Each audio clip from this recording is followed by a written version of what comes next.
কবিতাটো এনেকুৱা লগ পোৱাৰ কবিতা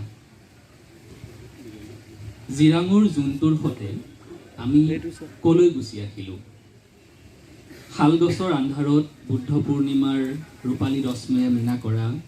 ঘন অৰণ্যৰ বাট মোৰ কামিজত খামুচি থকা তোমাৰ দুহাত কাইলৈ লিখি দিম অটোগ্ৰাফ আঁকি দিম হাঁহিৰ ইমজি নিয়নৰ চিকমিক ইলিউজন এৰি মম এডাল গলি যোৱা চাবলৈকে আমি আহিছোঁ নেকি বাইকৰ বেকলাইটে পুনৰ উভতাই দি আহিছে জয়াল বাটৰ কানিমণি আন্ধাৰ ৰূপালী ৰশ্মিয়ে মীনা কৰা বাট জিৰাঙৰ জোন ক'ত লুকাল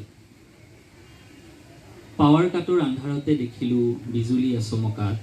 ফুলাম ফ্ৰক এটা পিন্ধি বৰষুণক মাতিছা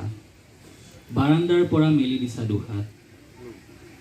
বগা গোলাপৰ পাহিত আলসুৱা টোপাল তেনেতে তোমাৰ আঙুলিৰ বাবত মেঘ লুকাল ইয়াতে কবি এজনে আত্মগোপন কৰে ৰাভিয়ান ভটকাৰ গিলাচত বাকে 4 পৃষ্ঠাৰ এখন পুৰণি চিঠি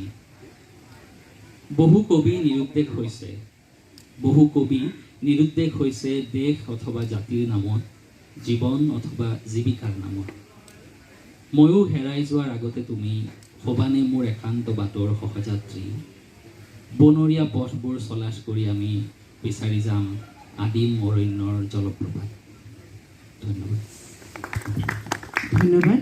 আপোনালোক দুয়োগৰাকীকে